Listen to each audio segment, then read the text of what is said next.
In this exercise, we're going to take these three disparate paths that we drew with the arc tool and modified as well with the white arrow tool. And we're going to join them into a single half a heart. And we're going to do it using a feature that has been greatly enhanced inside of Illustrator CS5. So I've gone ahead and saved my progress as mybetterhalf.ai found inside the 04 line art folder.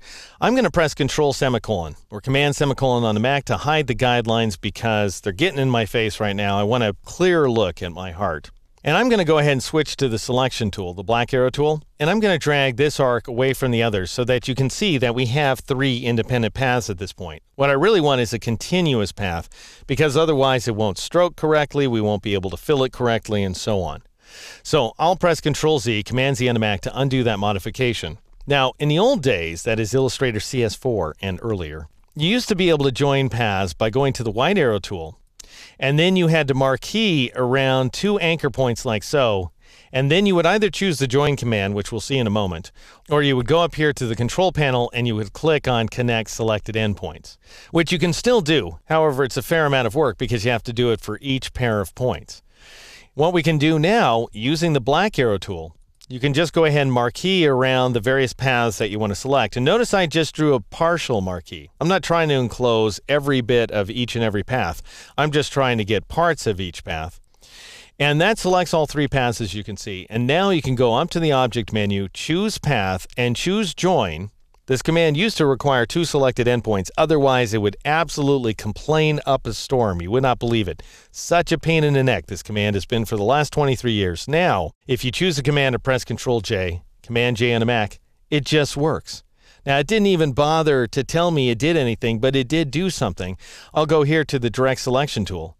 Click off the shape, move my cursor over so I can see there's an anchor point below it. Notice I have a blue anchor point below, and I also have that little hollow square next to the cursor. I'll click, and I've got a point selected, obviously. I'll drag it around. It's fused together. Awesome. Control Z, Command Z to undo that movement. Let's drag this guy around. That worked too.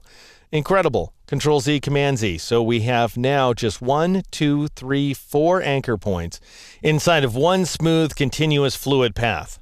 All right, now I'm going to go ahead and grab my black arrow tool once again, and I'm going to click anywhere on this path outline to select it. And notice at this point, according to my color panel, which you bring up, by the way, by going to the window menu and choosing color or pressing the F6 key, notice that I'm seeing the fill of my path is transparent, and yours should be as well. If it's not, go ahead and click on this none icon right there.